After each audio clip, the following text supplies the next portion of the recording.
Hey guys, we are live. Hello and welcome to the show. We're live on 16 out of 17 channels. Everything looks good for now, but that can change at the drop of a hat with this total horrible connection that I have. But let me just see. We're going in at 500. Let's take it down to 400. Okay, let's just do that. Hey Debbie. Hey Enoch. What's up, buddy? How are you? Good to see you both. I was just watching a 1999 video from the drummer from the Branch Davidians, David Koresh, in the Waco, one of the survivors. I was listening to his first-hand account of David Koresh and what it was like there and what the raid was like. And boy, oh boy, when they did that Netflix special, they must have got his account, because it's like watching that movie, man. His account, it's pretty dead on to that movie. You know, I think they used him for a lot of their source material. Yeah, it's wild. What's even wilder, when you watch the 1999 recount, I mean, you watch this man speaking in a bookstore, at a book signing, you realize that all the things that you hear all the podcasters talking about today about how corrupt the government is, this guy already knew. And he was warning us way back in 99, you know,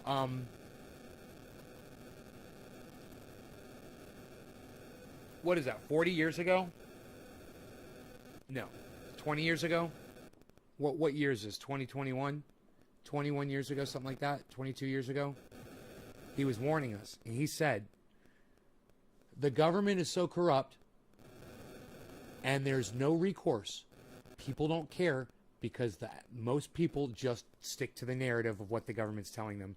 And nobody cared about us, and nobody wanted to come forward, and everybody wanted to bash us and say that we were crazy Christians and that we were crazy cultists and all that. He says we weren't. He says we were just doing Bible studies, man. This guy, David Koresh, had a different spin, what he thought his take on the Bible was, and everybody believed him that heard him speak. And he just had command over the Bible that no one else had. So he had a lot of people. Man, when you listen to this guy's story, you're just like, man, that is so fucked up. What the FBI did to them, what the ATF did to them. My phone? Yeah, it's right here. Thanks. Thank you. Thank you, thank you, thank you. Turn it off. Forgot to turn my phone off. Hey, realist. Some fucking engineer thinks my phone should vibrate when I turn it off. Was a sick cultist manipulator? Right, that's what you were taught. Enoch, that's what you were taught. He wasn't as bad as you think. You got to go listen to this guy speak. David Koresh was not the monster that he was painted to be.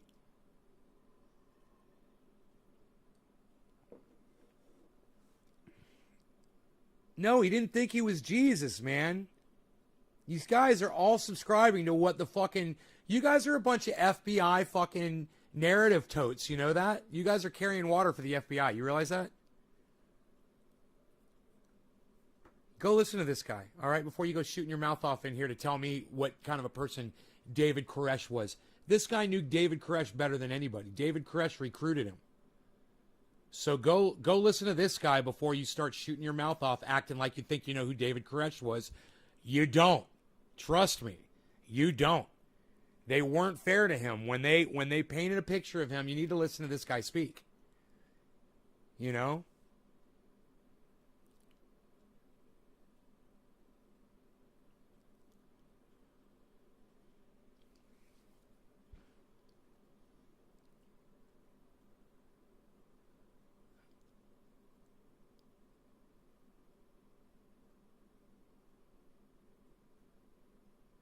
My cat wants to come in the house now. You want to come in the house now? You sure? Now that I started the show? All right, hold on.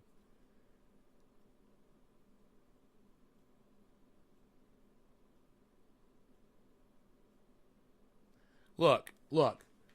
Since none of you are going to engage me in conversation, and I don't know why, I'm just going to go ahead and I'm going to let you see what I just saw, okay? You guys can hear it from the drummer himself. If you guys, any of you guys saw the Netflix, Koresh, or what was it called? Was it called Koresh or was it called Waco? Did you guys see Waco on Netflix? Hold on. I'm going to get you in a second. I want to get this video started.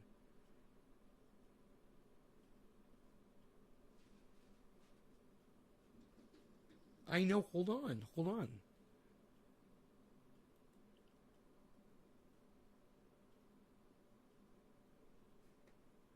right. You guys are not paying attention to me. So I'm going to take it back this is about 38 minutes into the video. Sounds pretty desolate. Can't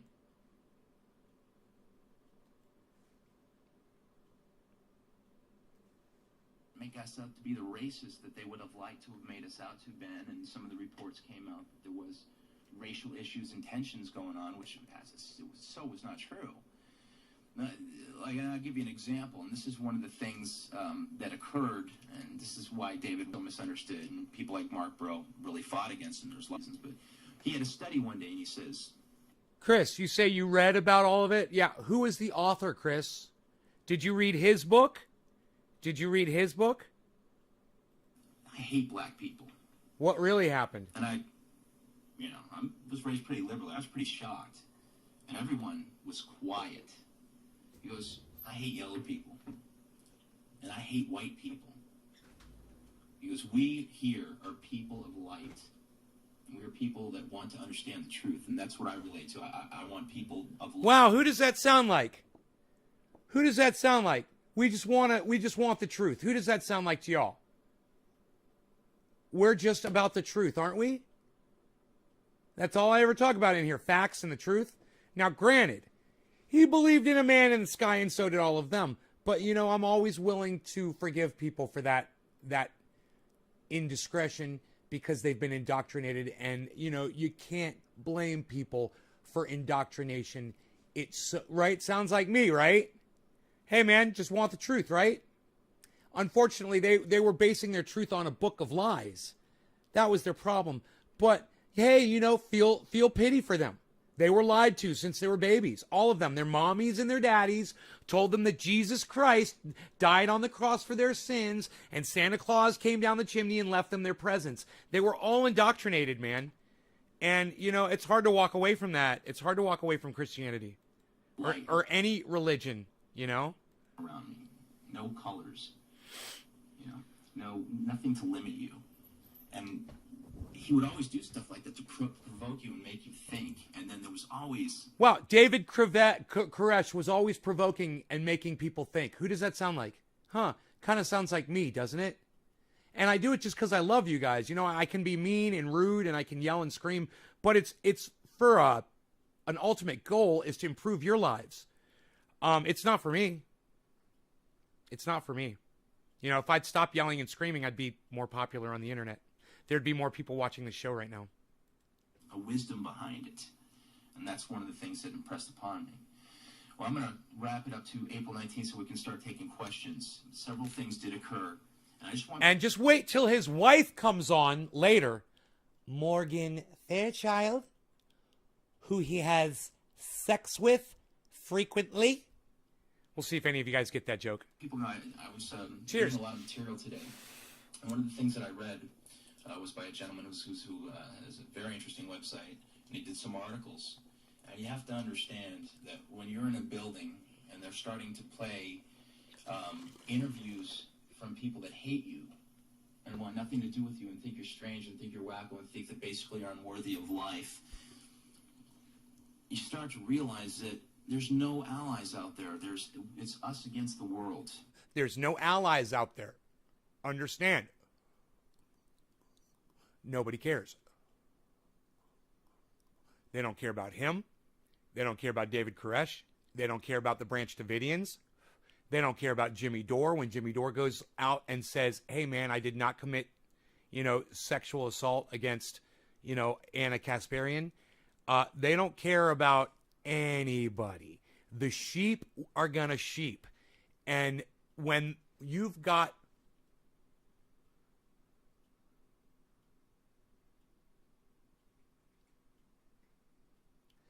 Enoch, you don't know the whole story, bro. You think you do, but you're not. Enoch, where are you getting your story from?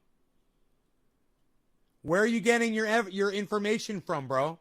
Why don't you tell me? You act like you're saying he was keeping them hostage, and that's just patently not true. You know, so you're lying there. Number one, you just fucking lied to me. Okay. And didn't want to let them go. That's not true either. He said, anybody wants to leave, you can leave anytime you want. And that's what David Koresh always told everybody. I don't know where you get this information from.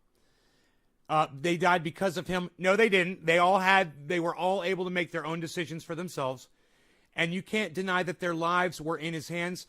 That was their choice, man. People, if you're going to trust me with your life, bro, and you're going to put my triage oil on your skin and it goes rancid and it infects you and poisons you, doesn't look like I was that great, does it? You know, some people make mistakes, bro. Some people make bad decisions. Some people do stupid shit. Some people start cults. You know, some people preach the fucking gospel. Some people tell people not to wear masks and that COVID isn't anything to worry about, and then they drop dead 3 weeks later from fucking COVID. You know, Christianity has, and religion has all kinds of fucking crazy, bro. That's for goddamn sure. But the one thing I'm saying is almost everything you just said, Enoch, is just a lie. You have no idea what you're talking about. And go ahead and why don't you give me your source, Enoch, since you think you know all about this. Why don't you tell me where you're getting your information from? I'm literally hearing it from a guy that was in Waco when the goddamn FBI attacked them. He was in the fucking building. So I'll take his word over yours, Enoch. I think he knows David Koresh better than you do. The fucking news? Right. You heard it on the fucking news. This is what he's saying, bro. It's like I'm talking to a fucking brick wall, bro. You're not even listening to me. My whole point is the FBI and the narrative, they fucking lied. He's going to explain it, man. Shut your fat fucking mouth for a second and listen, Enoch. All right? Listen. Not us against the FBI. It's just against the world hates us now. I mean, does he seem mad that David Koresh was holding him hostage while the FBI was burning the building down? Does this guy seem mad? He's literally on here defending David Koresh in 1999. Haven't even gotten to talk to us, and yet they just soon have us wiped out. I mean, we were hearing this on the speaker system. You know, you don't understand. This is 40 minutes in. He just spent the last 35 minutes talking about David Koresh and what it was like living in there, what the people were like, and all that. And let me just tell you, it was really peaceful and it was really nice. They had a good thing going there. And you know, we've got places like that around here where I live too. People studying religion, their own sects, and you know, they're cults. Absolutely, they all live there on the property. They don't have any money or anything like that. But you know what? They're all fucking happy. And it's just like I said, it doesn't matter if somebody's sitting on a podcast banging garbage can lids together, as long as there's a million people sitting there not out on the street burning to death in this fucking heat, you know, dying from heat stroke. Those people that are banging the garbage can lids together are fucking heroes. You know, it's the exact same thing. If people want to listen to what David Koresh was preaching, then I support him, man, even if it's lies, even if he doesn't believe it himself. It doesn't fucking matter. People are there, and he was saving their lives until the FBI came in there and murdered them all. It wasn't David Koresh that murdered those people. It was your lovely federal government, Enoch. That's who murdered those people. Don't fucking blame it on the man that was taking care of all the... He was feeding them. He was housing them. He was educating them. He was entertaining them. He was enlightening them. As far as they were all concerned, they were content. They'd still be there today if it weren't for your stupid fucking federal government, Enoch, that you're sitting here literally defending while you're talking to me, bro. You're defending the goddamn federal government. Really. You have no idea what you're talking about, bro. And you start to say... That's why I'm playing you this video. People want to say that Koresh was guilty of self-fulfilling his prophecy. I think that during the course of that 51 days...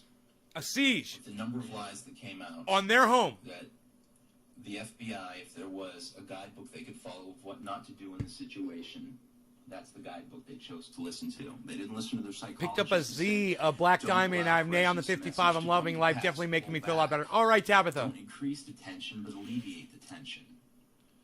You know, they didn't listen to the human side of it. There's a picture in Waco, the rules of engagement. And listen, Enoch, they didn't listen to the human side of it, just like you're guilty of, bro. He's literally calling Enoch out right now as we speak. Listen, Enoch, listen to what he's saying. He's talking to you. There's this infrared video. But even before that, they have scenes where they're talking to the negotiators. And we sent them out a tape. I mean, everyone during the siege told their story on a videotape, and we sent it out so people would relate and say, you know, these are people here that are religious people. They're studying this book, and they have a right to do that. And they all were there under their own volition. They made a videotape of all of them talking about how wonderful it was in there and to leave them the fuck alone. That they were fucking fine. You know, no, they may be guilty of crimes, but they're just so demonized that Listen. we sent them this tape of all the people, and I did a little interview. The FBI chose to suppress that from the public, and it came out in the congressional hearings. The congressional hearings, they asked about this tape, and the FBI literally said, we felt that if we were to release this tape to the public, it would create much support and sympathy for the Branch Davidians. Oh, you mean it might humanize us? You know, it might take away from your demonization? You know, I mean, I give talks and people say, Mr. Thibodeau, you've done a great job at hiding your horns and your cloven hooves. You know, I mean, from the perception I got from the press, it's what I expected when you came here. I said, before I move on, there's a quote that I thought was very profound, and it's exactly what has happened. It follows precisely what took place. Senator Henry Clay said this in the 1800s. He said, the devices of power and its minions are the same in all countries and in all ages. It marks its victim and denounces it, exciting the public hatred so it can conceal its own abuses and encroachments. Right, Enoch? And you are part of that public hatred, man. You're one of the fucking sheep that believed the narrative. Bro, you're sitting here, Enoch, you're literally sitting here talking like you're speaking about facts. Because you heard it on the news. Because the news reported what the FBI told them. You think the news was there covering it live? They weren't, bro.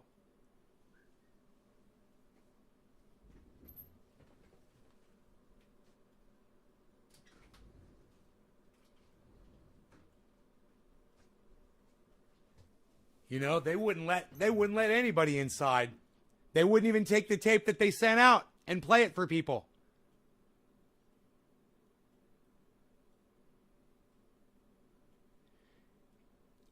Yo, Anthony Suarez, what do you mean talk about Cuba, bro? Are you paying attention to what we're talking about, bro? We're talking about fucking Waco, Texas.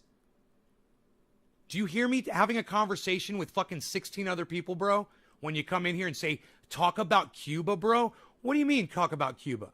What do you want me to say about Cuba while we're talking about the Branch Davidians in Texas, Anthony? Are you deaf, or are you narcissistic? Or are you just a fucking douchebag? I'm kind of curious.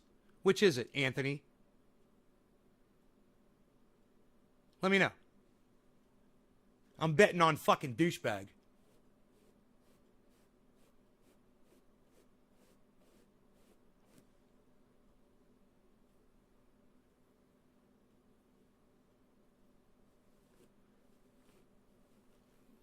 You need to understand, these people fucking loved him.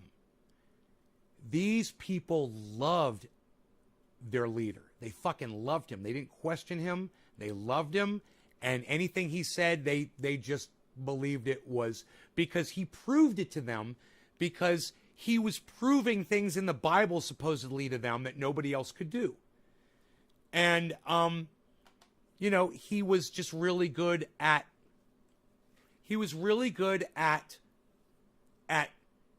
controlling the narrative and making it seem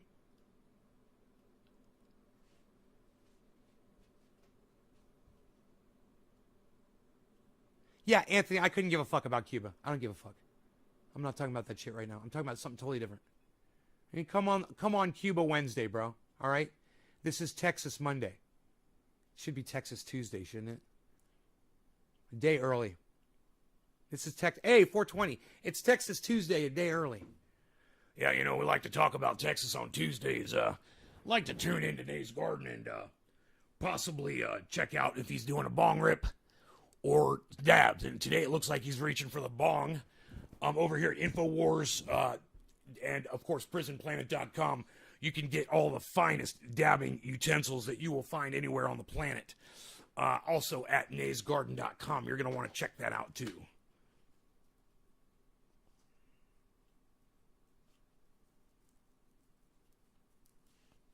You know, first thing I always do when I go into anybody's podcast, ever, the first thing I do is I say hello in the chat. I just say hi so people know I'm there. And I listen to what the podcaster is saying. And then I reflect on it for a little bit. I listen. I see where the conversation is going. And I usually enjoy it. And 9 times out of 10, I don't even say anything. I just listen and enjoy it. But, you know, every once in a while, I'll make a comment about what the podcaster is discussing. Look, Anthony Suarez, I'm going to go ahead and block you from my live stream.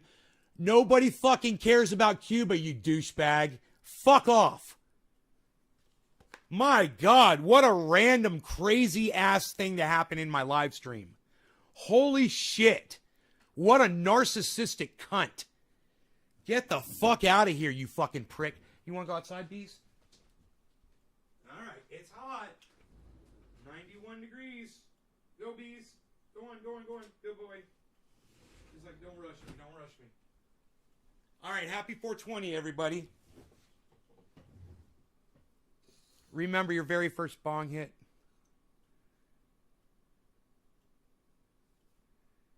Yeah, Realist Ones, I'm going to block you too. Shut the fuck up. What are you, fucking 8 years old? You're blocked on YouTube. Fuck off.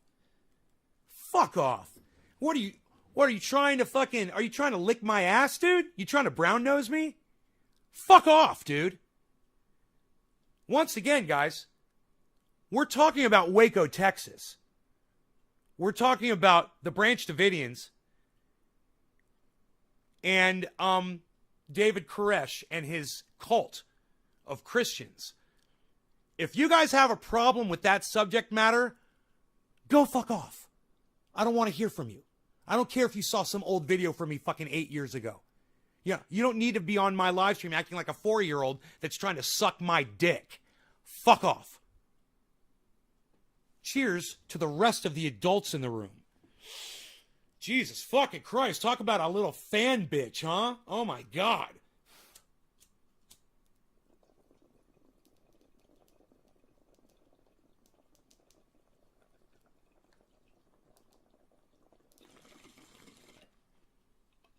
You know, I ignored you the first time you said it because it was stupid the first time you said it.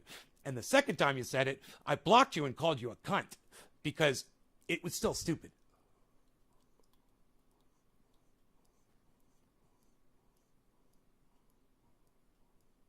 Remember that one time at band camp that you were sucking your own dick?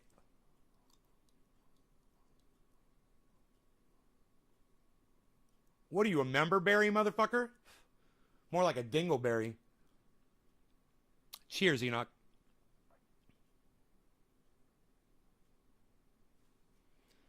Warren Hauser.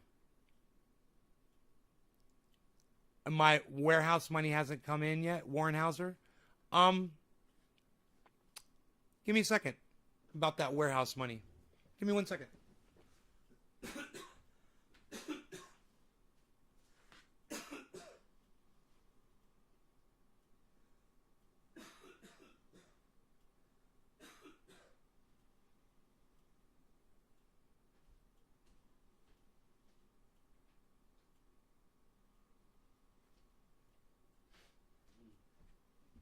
I want to check on that warehouse money, as a matter of fact. Cryptos are doing actually really good. My cryptos are.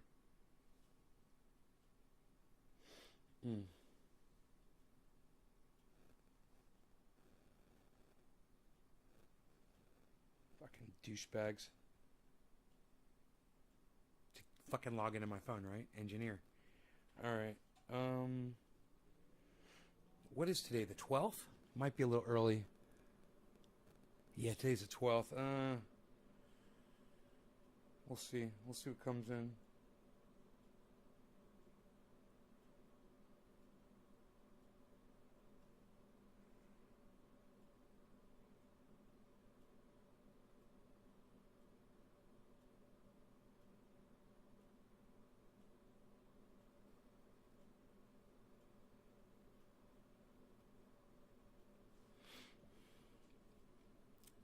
Yo, what's up, Nay? How you doing? I'm doing good, Dom. How are you?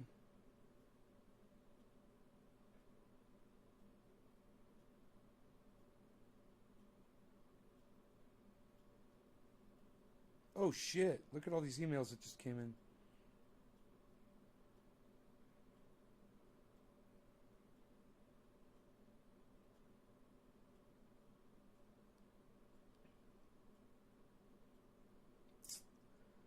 No, I don't have a notice. I'll check my bank account here. I don't think anything's come in yet. I might have to wait another day or two. But whoever was asking how I did on my warehouse, last month I did, I think $32,000 for the month, since you're wondering. Did you make that all year last year, buddy? Let me know. Asking for a friend.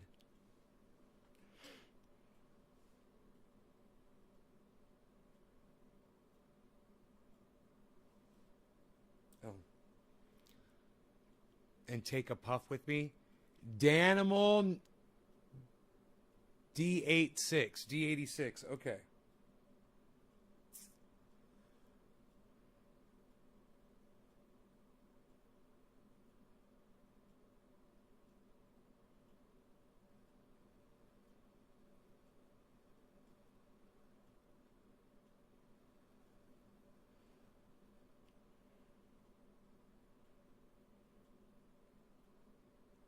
I'll let you know. I'll let you know when it comes in. How's that?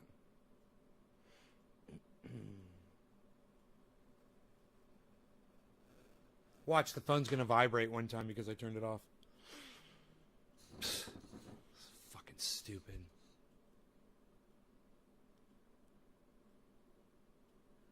For an illegal grow in a warehouse?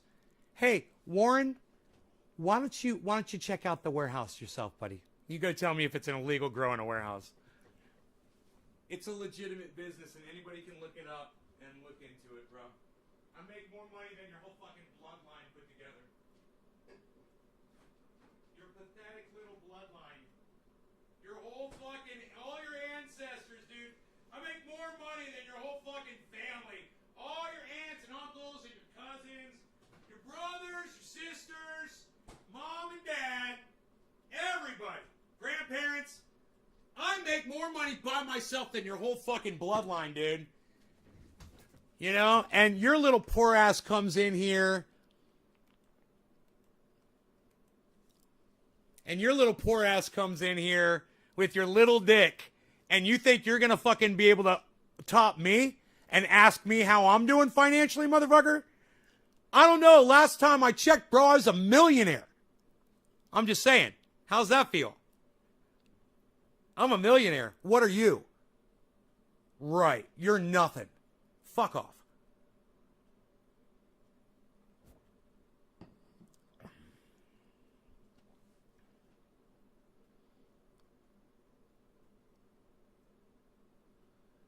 George Williams? Oh, is that you, George, that said that? What was your name that I fucking blocked your fucking little mouthy ass? The realest one? Okay, George Williams. Hold on a second. Psst. Fucking George Williams.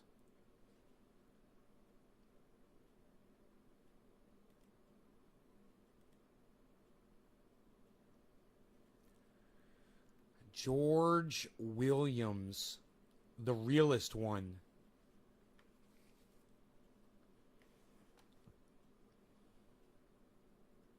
What a short little block list. Tiny little block list. Kai, you are comfortable and retired. Many people would love to live your life. Yeah, some people are jealous just because I block them from the live stream. So they come in here and they whip their little dicks out. And then I gotta flop my big fat cock on the table, and they piss off. It shuts them up quick. It's so I can get on with my day, you know? And, hey, you want to see my fucking credit score? How about that?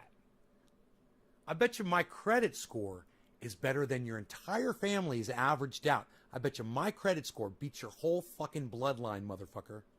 How much you want to bet? I'll bet you $10,000. Oh, that's right.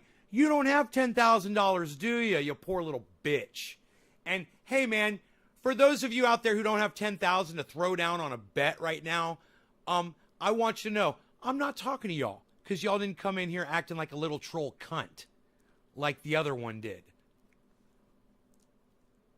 So just know I'm not addressing y'all. Don't take it personally.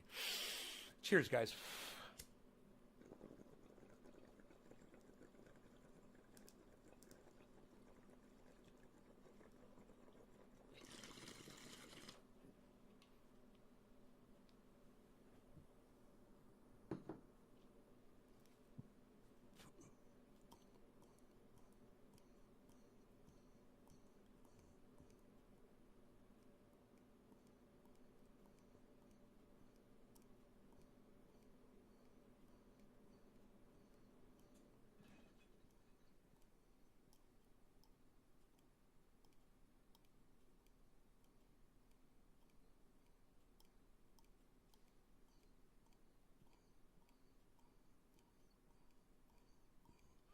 George, it seemed like you were trying to be a little fucking fanboy.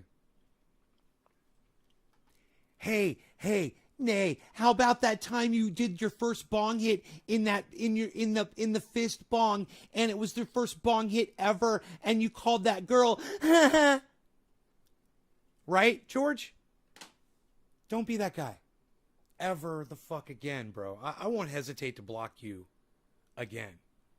You're unblocked, realist one. You're wondering when you're gonna get you want to see my O face? My O face, my O face, I love that.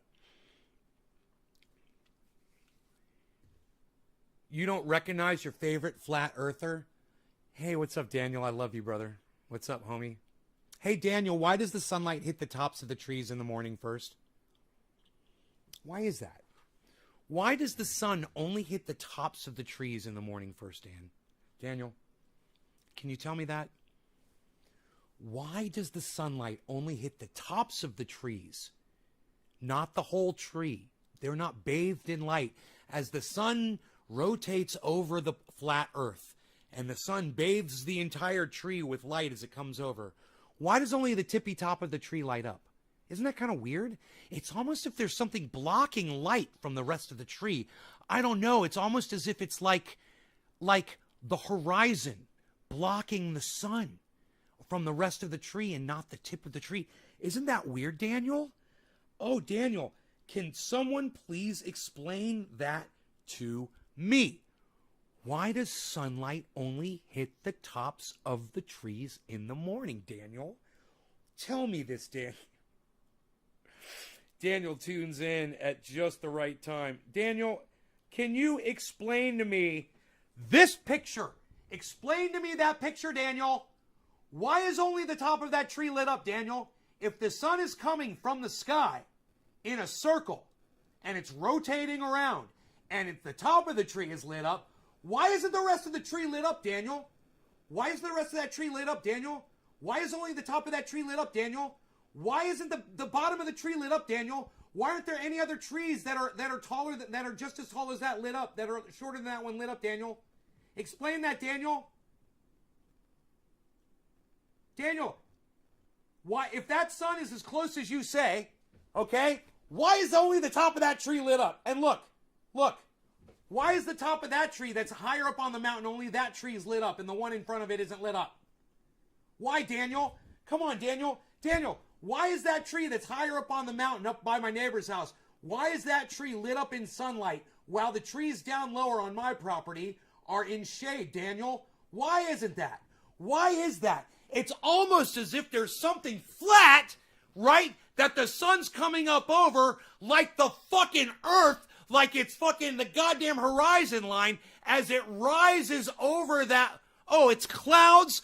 What about on the days when there's no clouds in the sky, Daniel?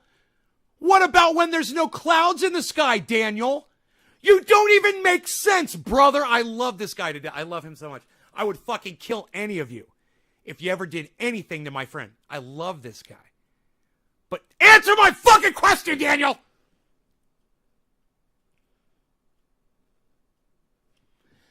Answer my question, Daniel. Why is the tippy top of that tree in the background lit up? And none of the other trees are lit up yet, Daniel. Isn't that weird, Daniel? Isn't that weird, Daniel? Why is that, Daniel? I don't know when the pic was taken.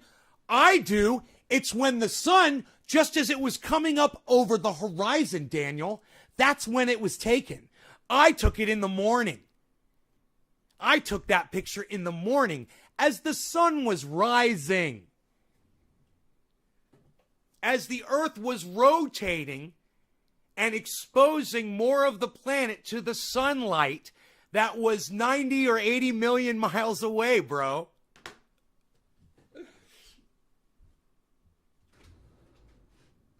Your answer to my question does not satisfy me. It does not make sense. Your answer does not make sense, Daniel. Your answer that it was a cloudy day does not make sense. You're saying that the clouds are lower than the sun, bro? Right? You're saying the clouds are lower than the sun and the sun is hitting those clouds, right? Then where are they? Why can't we see them in the sky? Where are the magic clouds? How does that even work? How does a cloud do that? Wow, look at the sky on that day, Daniel. Tell me where the clouds are. Show me the clouds. Show me clouds, Daniel. Clouds? Show me clouds. Show me clouds, Daniel. Where's the clouds? I'm looking. I want to see clouds in the sky. I still don't see any clouds. Clouds? Do you see any clouds, Daniel? All I see is sunlight coming over the horizon line, hitting a tree, lighting the tree up that's higher up in the air than the other trees because that tree's altitude is higher because it's higher up on the mountain. Where's the clouds? Where's the clouds, bro? Where's the clouds? Multiple photographs, bro. At different angles, all at the same time.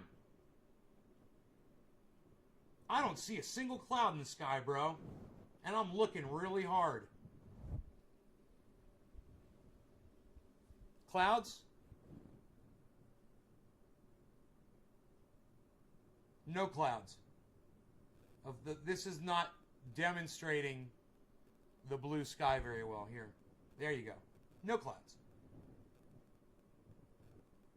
Zero clouds, bro. None. On these hot ass days, there's no clouds.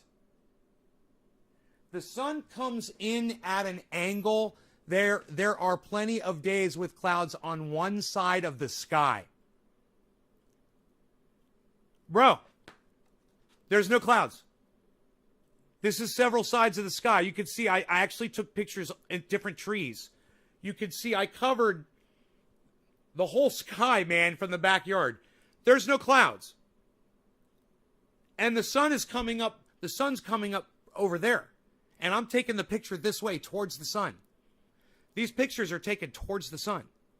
You realize that, right?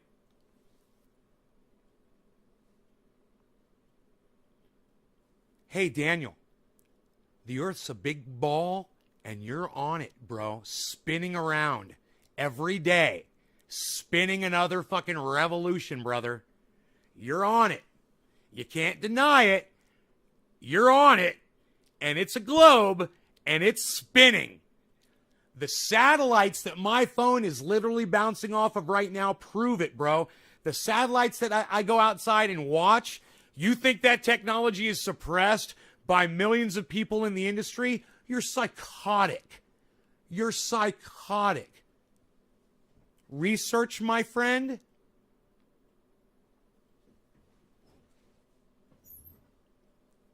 I love you, Daniel. I love you.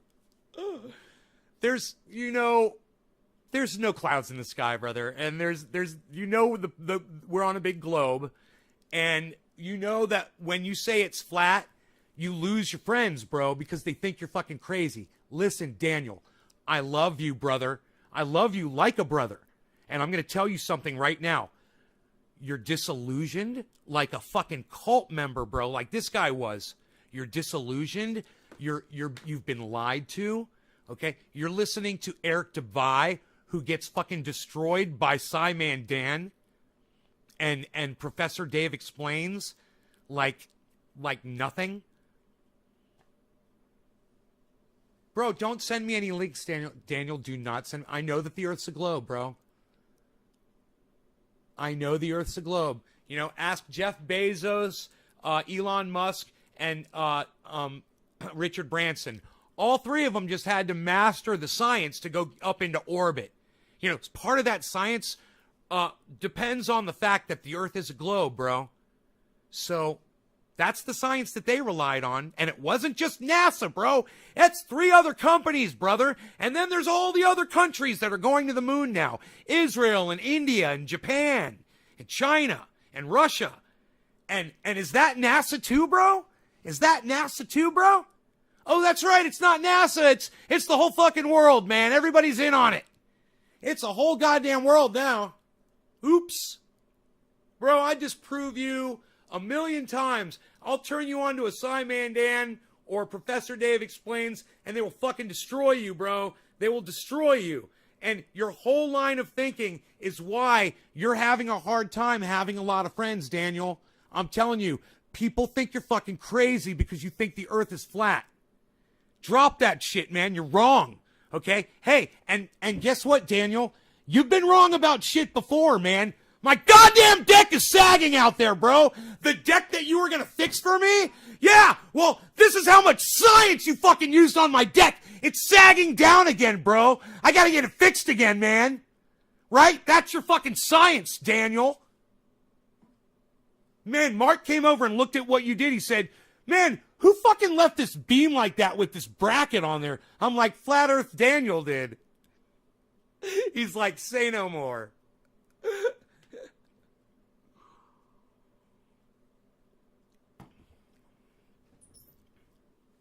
Whoever this little 2Truth Fox 82 is, yeah, no, actually, I'm a block cunt.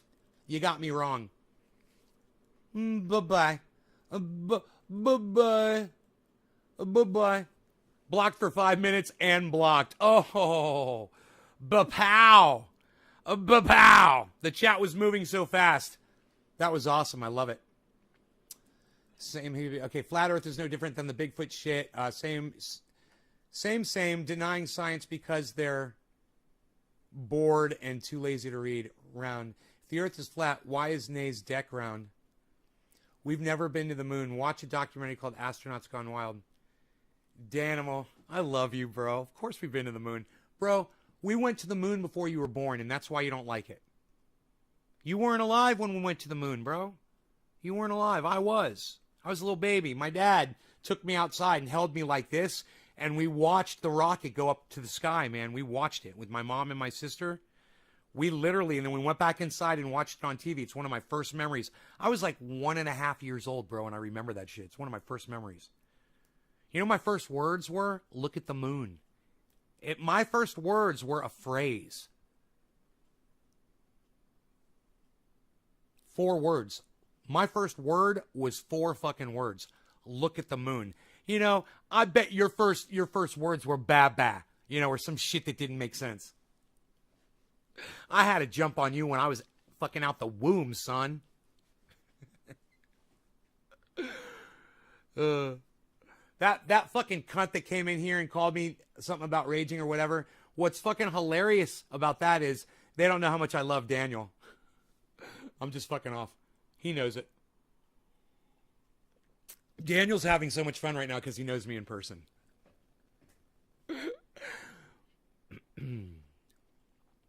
International Space Station is live on YouTube. No, that's all CGI video, bro. Right, Daniel? Right? The International Space Station live on YouTube right now. That's all CGI video. Danimal, that is really a movie. Seriously, if the Earth was flat, gravity would be too, so Nay's deck wouldn't sag in a round formation. It would settle flat as a ball. Yeah, Daniel. Daniel, if there's no gravity, it's buoyancy and you said, what did you tell me? It's density and buoyancy. Well, come fix the density and buoyancy on my deck, on my sagging deck, Daniel. Oh, and by the way, I'm still picking up the rusty nails you left around my fucking jacuzzi area, bro. Thanks for that, too. You guys want to see all the rusty hardware that Daniel left around my goddamn jacuzzi? I saved it all. It's more than a handful, Daniel. So if your work is any kind of a commentary on your belief system, bro, I wouldn't fucking be trusting your belief system for shit. And I definitely wouldn't be hosting a party and having 20 people standing on that goddamn deck right now.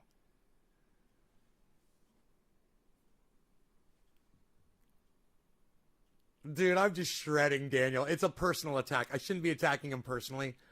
But I'm pissed about the deck. I am pissed about that shit. I'm pissed about the fucking rusty hardware. And I'm pissed about the fact that bitch is sagging again. I'm not pissed at you, bro. I want you to know I'm just joking around about being mad at you over it. I know you tried and you had your friend here, your two friends, and you guys, you did the best you could and you fixed it for then and it worked for a while. But, you know, over time it's sagging again. I keep my grill right there on the corner, so there's a little weight right there. But at the same time, I am pissed that the deck wasn't constructed properly in the first place, and that's not your fault. You know, there was rot in that beam. That's not your fault, Daniel. You fixed that. You cut that off. You put the new beam on there. You painted it and shit. You know, you did a lot of good. Absolutely. Don't get me wrong. Daniel did some really good over here. Besides that, he's done a lot of other really good things for me. He knows that. But just so everybody knows, I mean, that rusty hardware shit, though, bro, that's for real. You left that shit all, or you guys pulled those rusty nails out and you just threw them down on the ground. You didn't come back with a magnet or nothing, bro. I raked up my pebbles the other day in that area. I couldn't believe how many rusty nails were down there. I was like, man, somebody could have really gotten fucked up.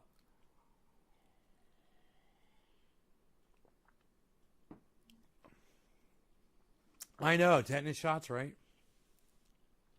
Here, so Enoch, listen to what this guy has to say.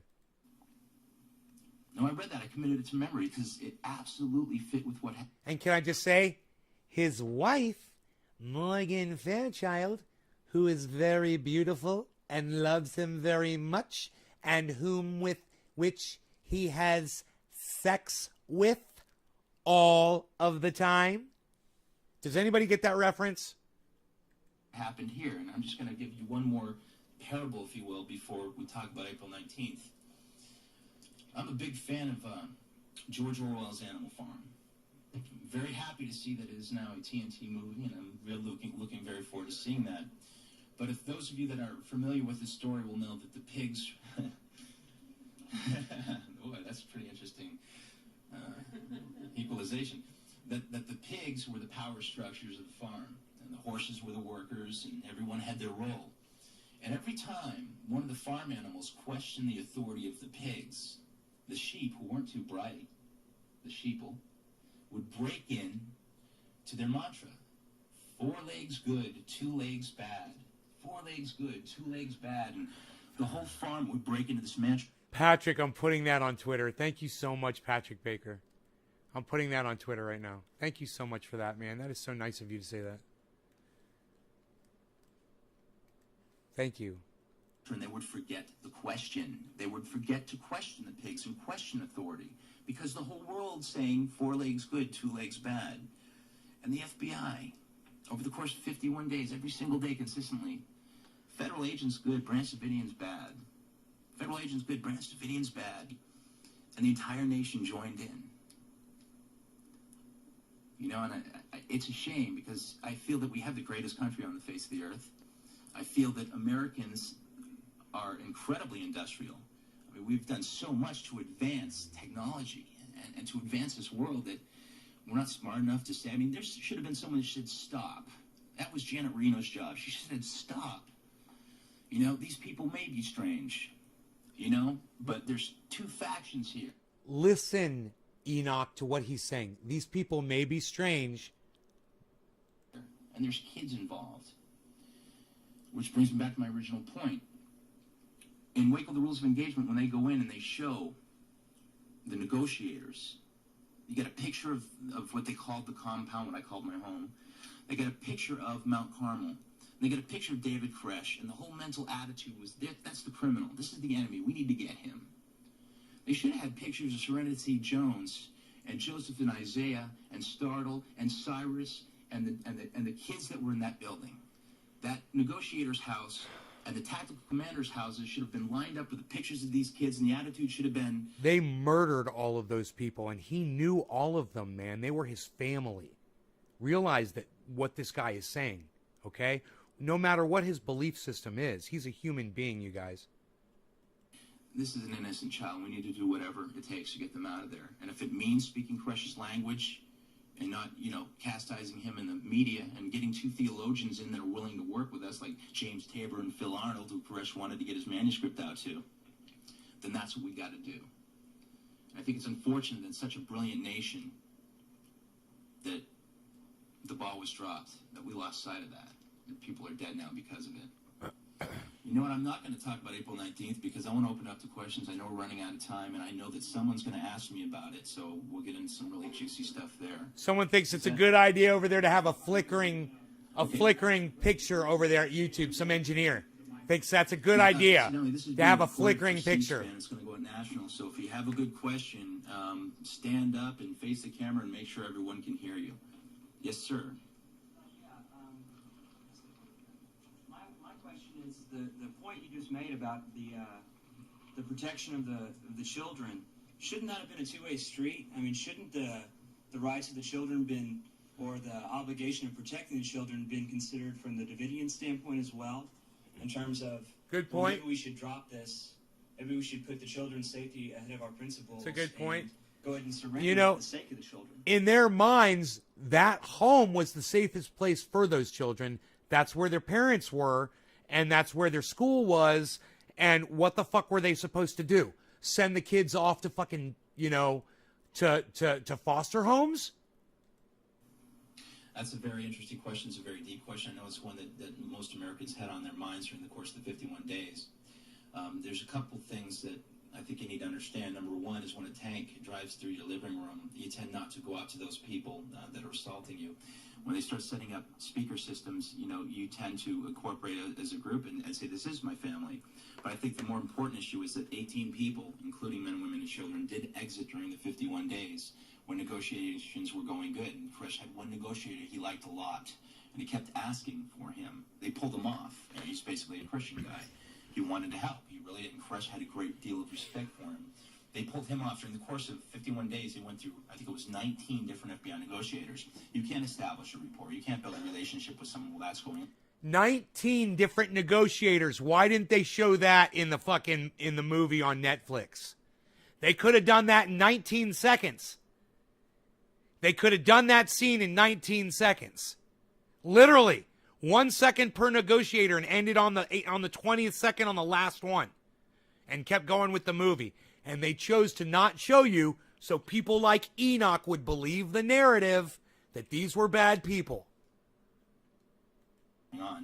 So when those 18 children, well, men, women, and children, several of them children, exited the building, one of the things that they did is They left with some of the parents stayed in, some of them didn't.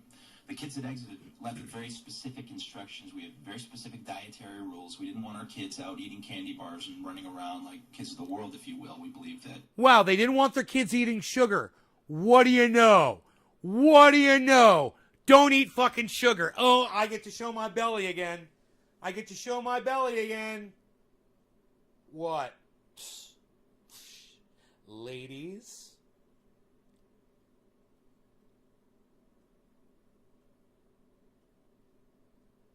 There's some muscles going on right there. There's some muscles going on right there. What? They didn't want their kids eating sugar. They must be crazy.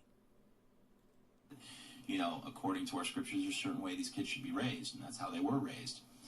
You know, and they were all incredible children. They were probably the healthiest kids in all of Texas, not eating sugar. Nobody shows their bellies anymore, pal. Unreal, says Enoch. Jackie, you like that? You see that? I'm telling you guys, the fat's coming off, the muscles are increasing. You can see this exercise I do, right? You could just start up here too, you know? Here.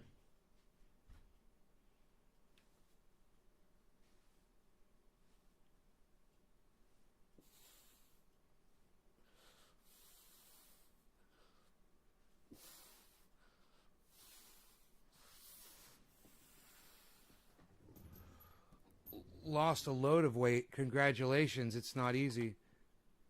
John C. Flaherty Jr. Yeah, it is easy. It's really easy. You're lying to my whole audience saying it's not easy in all caps. That's bullshit, bro. It's been so easy. It's been the easiest thing I've ever done that was worth anything in my entire life. This is way easier than anything else I've ever done. This is easier than learning how to play guitar or piano. This is easier than learning how to grow fucking cannabis. It took me, it's still learning that shit. No, this is way easy. Are you fucking kidding me, John? It's not easy in all caps. Please. Very bright. They helped each other. It's easy. They could sit still. That's why I show you guys how fucking easy it is. Wreak havoc. So the point I want to make here is that the FBI sent us in a videotape. I need to breathe. And in the videotape, they had the kids drinking soda pop, eating candy bars, watching movies, and maybe the mothers wouldn't have this. Okay, I'll breathe. Remained inside, and the fathers remained inside. We're very upset about this videotape, and they called the FBI. Thank God Billy is here. He's going to get this reference. Hey, Billy, his wife's coming on later. Wait till you hear her side of shit. Morgan Fairchild, who is very beautiful, and his wife, whom he has sex with very, very often. Let me know if you get the reference, Billy. Nobody fucking else did. I've done it. That's the third time now in the show that I've done that. To the only one phone line that we had. And they said, you guys are going expressly against the rules that we set out when we sent our children out. I don't want my kids raised that way. What are you doing? Why are you doing this? That's number one. Number two, I spoke to a woman. Her name was Julie Martinez, who became a very, very close friend of mine. And Julie had several children that died in there. Yeah. She had... Yeah, of course. Of course, John Lovitz from Saturday Night Live. They called him the compulsive liar or something liar. And he used to always lie about his wife, Morgan Fairchild. You see that he looks like John Lovitz, right? That's the joke. He looks like John Lovitz. Nobody else got it, Billy. Nobody else got it. He looks just like John Lovitz, by the way. Todd. Mutton chops. 5 kids that died, and she died as well. Look, he's even got... And Julie came to me one night during the siege in tears. He's even got the fucking 1990s wings, bro. He's got the fucking John Lovitz fucking wings. I said, what is wrong? She goes, I just got off the phone with the FBI. And they made it sound like if I were to leave here, and I don't know what words the FBI used with her, but I know her reaction. I know she was in tears, and she said, they made it sound like if I were to leave this building, I would never see my kids again. They made me feel so cheap. and degrading and dirty for even being there with David and the people in the midst of the siege. So you got Hey, parents man. that have a... When this was going on, I remember thinking those were really bad people in there. I remember watching on TV and going, that's a cult. They're really bad. That's what they were saying. They were really bad people and that they had children in there and they weren't letting their children out. That fucking narrative, dude. They were just spinning bullshit.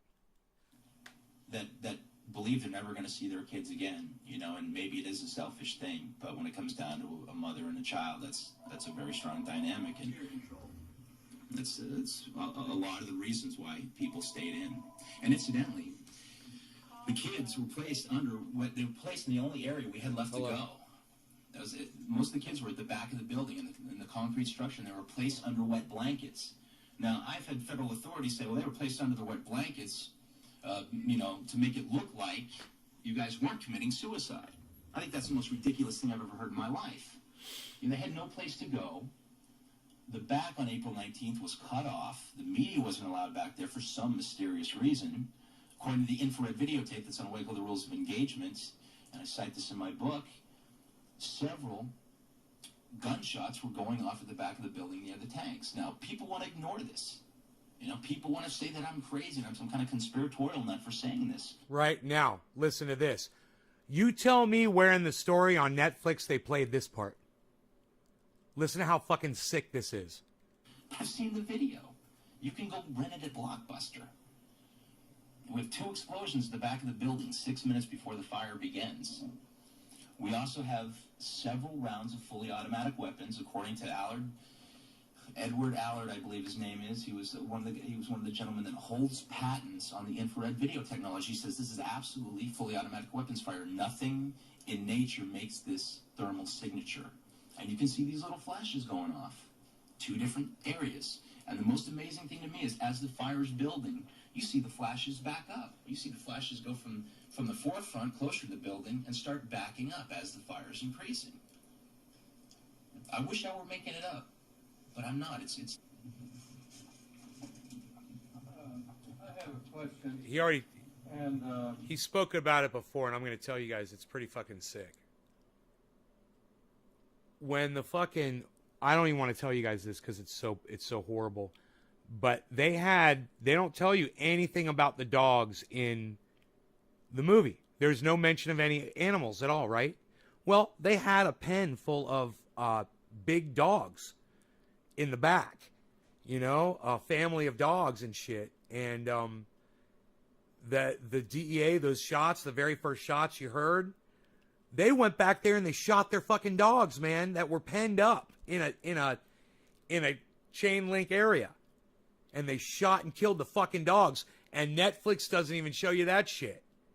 You know? And he's like, nobody wants to talk about that. that is that it seems to me This only has 1.14 million views, guys. That's fucking pathetic.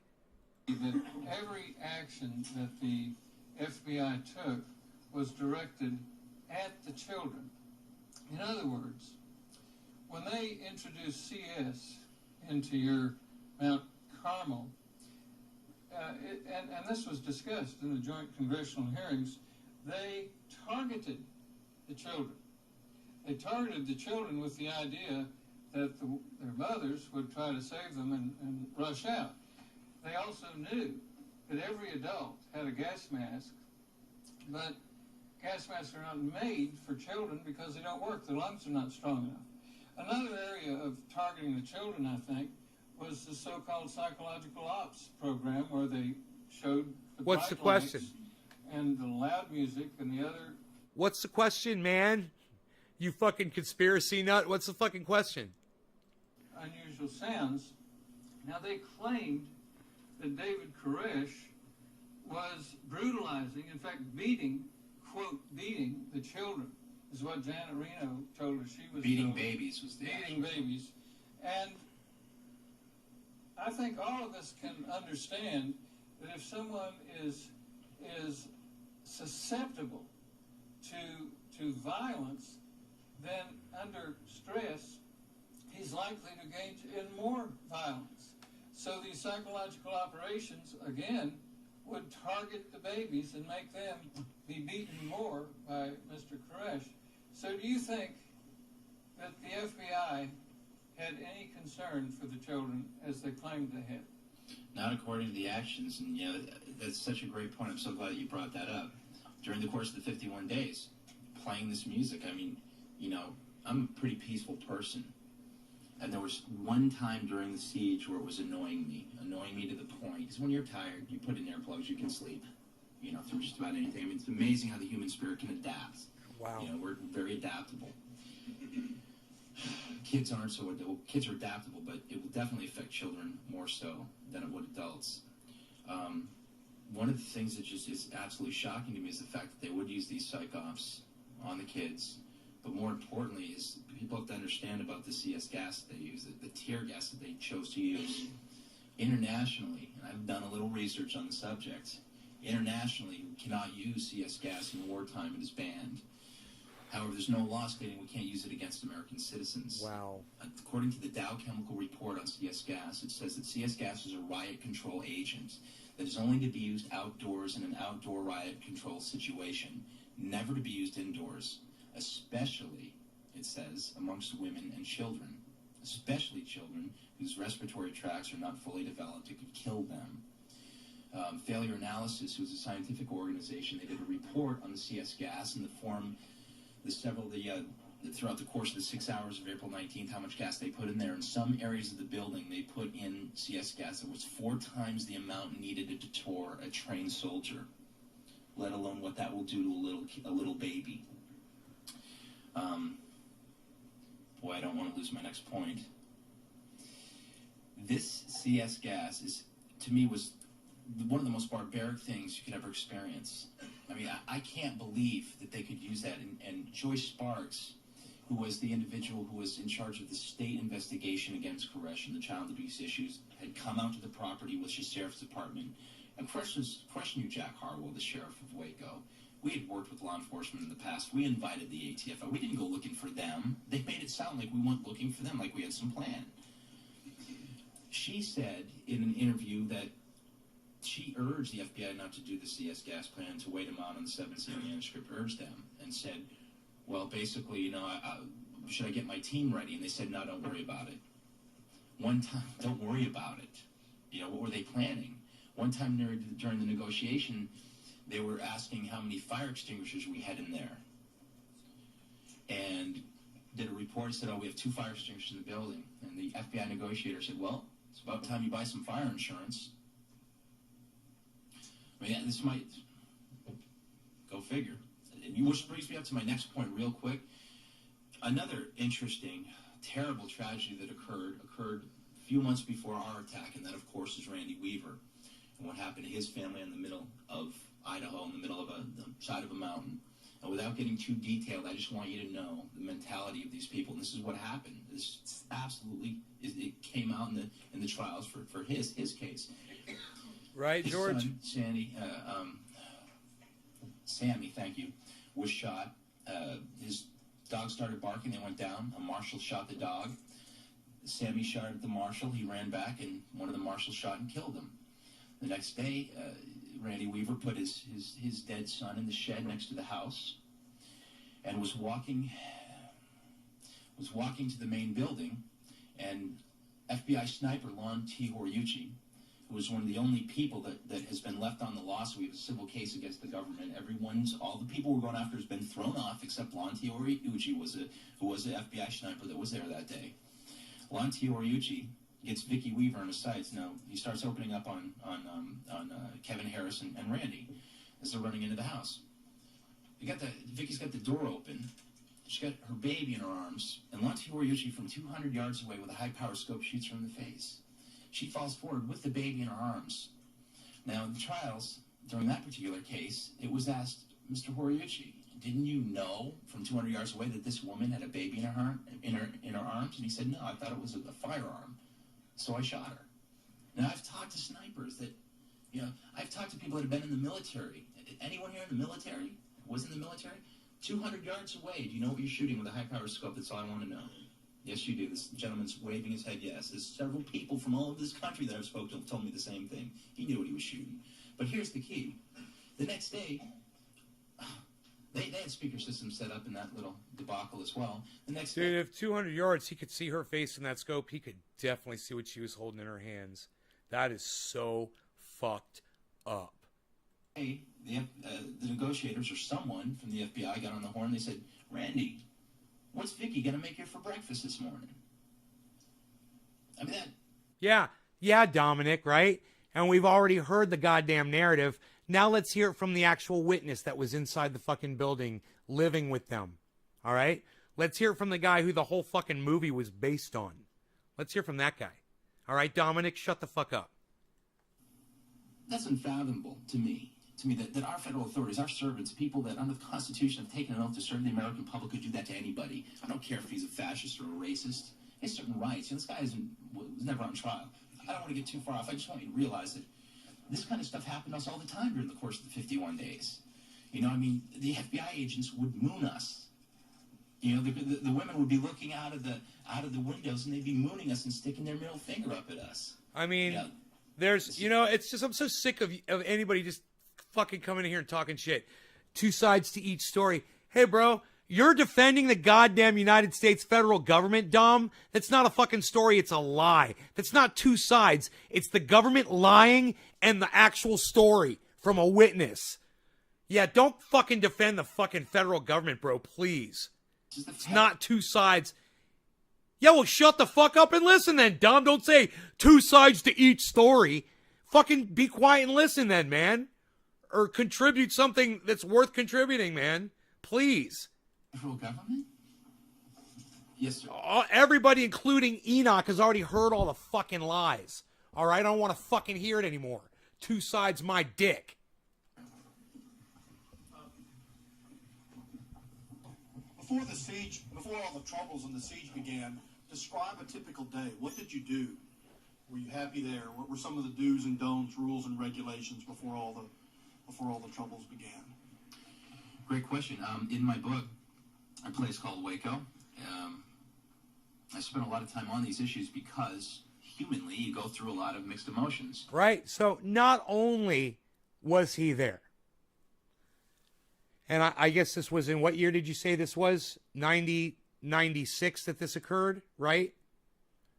Not only did this happen in 96, and he's recounting these events in 99, just a few years after them, but in between then and this time that we're watching this video, he wrote a whole fucking book about it.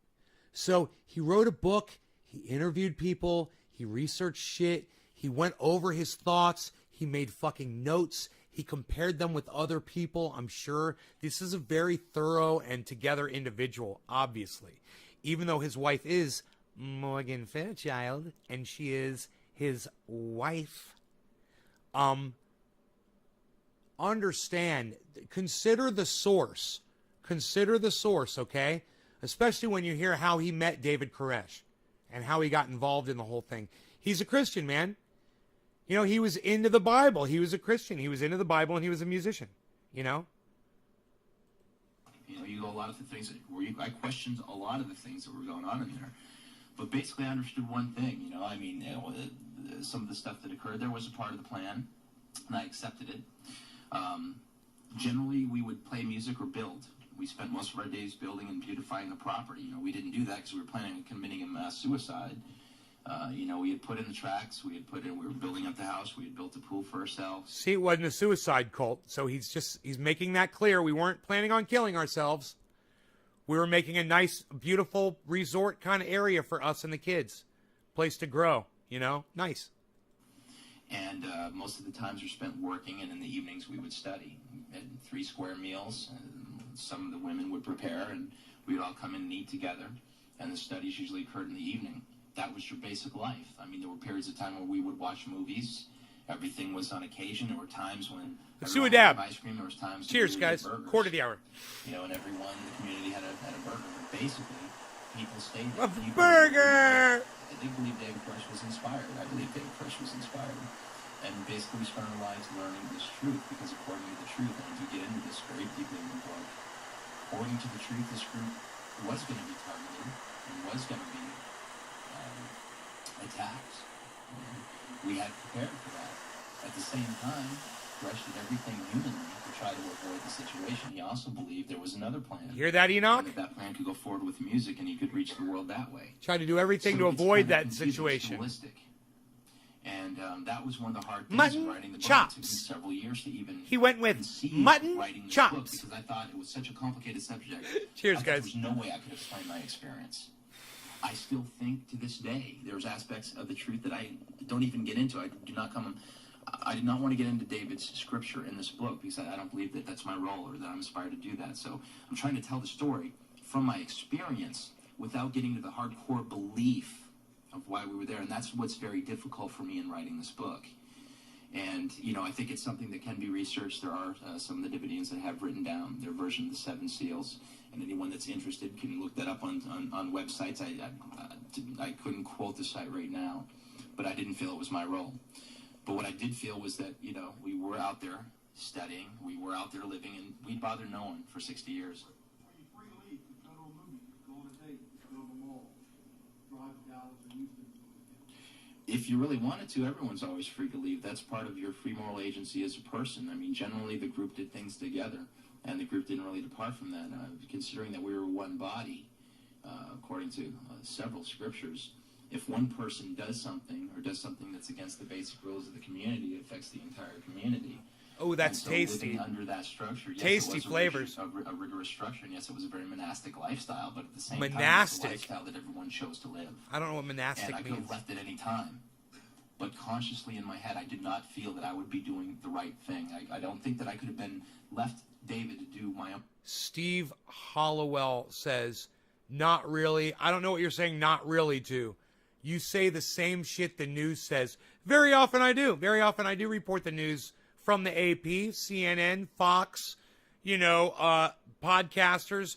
I absolutely say the same shit you will hear on the news. The one thing you won't hear is my awesome fucking commentary on their programs. You'll only hear my awesome commentary here, Steve Hollowell. Thanks for giving me the leg up, bro. My own thing in life, and I felt that I could look myself in the mirror. And I read several books on psychology and social proof and combating mind control, and I saw all kinds of different literature that's out there. I think that for me, I just made the decisions I had to make in life. That I was put here for a reason, to go through this experience for a reason. Do you think you'd still be there if the troubles haven't started? The question was, do I think I still be there if the troubles haven't started? I can't. Man, that's what I said. He might not have been there, but the Branch Davidians would still be there, and it would probably be a beautiful fucking thing by now. Who knows what they would have achieved, Who knows? They were awesome people, man. When you hear this from the beginning, you'll hear about all the people that were in there and how awesome they all were. It's so sad, man. Hey, did you guys know that 1/3 of the residents at Waco were black? Did you guys know that? African Americans, 1/3 of them. I don't know. I think I might, but I also think maybe 20 years down the road, I don't know if I could have curbed my humanity that much. I'm not a saint. I'm a sinner like the rest of us. I think there were people there that were close to saintliness. I can't answer that question. It's something that was an experience that I took day by day. Yes, sir. Alex Jones, a local radio talk show Oh, host, yeah, he's talking about me here. Issue Alive too. Excellent. Long before this latest. This is 1999. Coming out. I was very He's serious getting an back effort then. Right now to rebuild the church on the property up there. Do you have anything to do with that, or are you planning on going back? And who owns that property now? Great question. I'm glad you brought that up. Something that I was going to get into. But the rebuilding of the church on the ground where all these people died and all these atrocities took place, I think it's a beautiful thing. And the fact that so many Texans... What a fucking nugget of information I just found on this fucking 2016 upload from a 1999 video. What was it that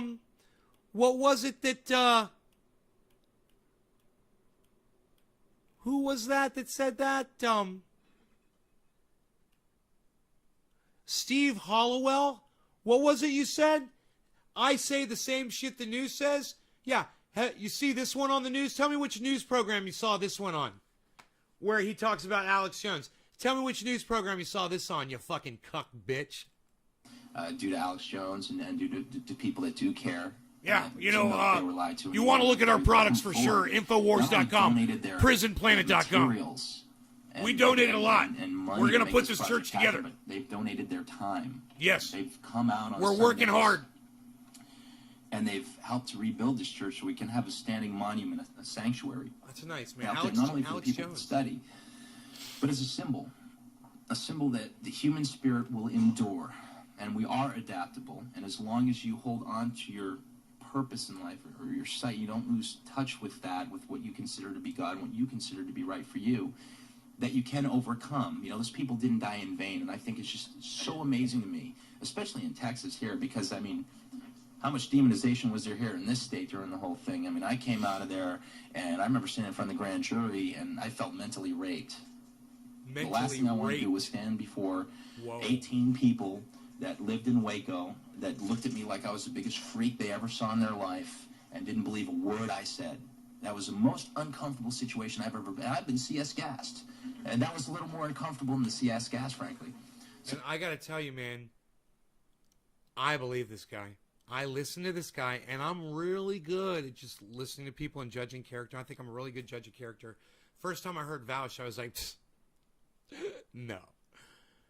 I listened to this guy, and I was fucking riveted. And I was riveted because he's fucking telling a personal, honest account. You know, he's being honest. And that just comes out in somebody, you know. When someone's being honest with you, you can feel it, man. You hear it in the way their voice is conveying the message. You see it in their body language. You see it in their eyes. And you can sense it, man, you know. So it's incredible that people have come forward, and every Sunday they go out there and build. It should be done the next couple months. And if anyone that would like information on the building of the structure, they can go to www.infowars.com to get that information. You know, and you're also- going to want to go to you're definitely going to want to go to infowars.com, like my friend and fellow survivor here from Waco is definitely telling you. You're going to want to check out infowars.com. You're probably going to want to check out prisonplanet.com as well, too. Alex Jones and due to people You know, this is a great shout out for the show here. We're going to go ahead and zoom in on this. Not only donated their materials. This is very important. Our products are the best products on the internet. You're not going to find water filtration any better. On Sundays. You know, our Super Male Vitality product, Build this church so we can only have at a half monument, strength. It is so ultra potent. out there, not So only for the people ultra to study, potent. but as a symbol that the human spirit will endure, and we are adaptable. And as long as you hold on to your purpose in life or your sight, you don't lose touch with that, with what you consider to be God and what you consider to be right for you, that you can overcome. You know, those people didn't die in vain, and I think it's just so amazing to me, especially in Texas here, because I mean, how much demonization was there here in this state during the whole thing? I mean, I came out of there, and I remember standing in front of the grand jury, and I felt mentally raped. The last thing I wanted to do was stand before 18 people that lived in Waco, that looked at me like I was the biggest freak they ever saw in their life, and didn't believe a word I said. That was the most uncomfortable situation I've ever been. I've been CS gassed, and that was a little more uncomfortable than the CS gas, frankly. So it's incredible. That people Cheers to come that, forward, Enoch. come forward, and every Sunday they go out there and build. It should be done the next couple months. And if anyone that would like information on the building of the structure, they can go to www.infowars.com to get that information, and also www.rebuildthechurch.com, and that's one word. And I just really appreciate everything that everyone's done. One of the goals I have for my website, which is a place called waco.com, is to put the CS gas report and put all this information, the warrant on there, so people can read it for themselves. But also, and I should have done this years ago, and frankly, I was not proactive. Why don't you talking about the news now, not the old shit, Eddie Luke? Because this is about today. This is about American imperialism. This is them practicing imperialism on their own fucking people, bro. Do you understand, Eddie? This has everything to do with today. I'm sorry that you didn't pick up on that, brother, but I tried to make that clear before when I literally said it's amazing what this guy says and how pertinent it is to today. It's almost as if he was propheticizing. Propheticizing, is that the right word? Propheticizing. He's like a fucking prophet, bro. He's talking about the government and how you have no recourse. When the government wants to clamp down on you, they create their own narrative. And then all the Enochs of the world, all of the people out there that hear that narrative, they subscribe to it. The news tells them that and reinforces it. And people think that the Branch Davidians were fucking psychos that were abusing their children. You know, they were doing crazy shit or whatever the fuck. Before. It took me a lot of time to go through everything that I had to go through in this and then finally come out on the point where I could say, okay, let's take them on. You know, it's gone far enough. If my friends are in jail, I could be in jail. Not that I did anything wrong, but I could be in jail just for political reasons. And I want someone out there fighting for me. So what I want to do is start a petition to get the guys out of jail. I mean, come on, people. You know, we can let terrorists go and free them for political reasons, but 7 innocent people that are in jail, and the jury, you know, I'm sorry, Mr. Establishment, Mr. Clinton, Mr. FBI, whoever wants to criticize me on this one, the jury said if they had seen all the evidence that the judge had suppressed from them, everyone would be released. Everyone. The head jury forewoman wants a retrial. You know, people like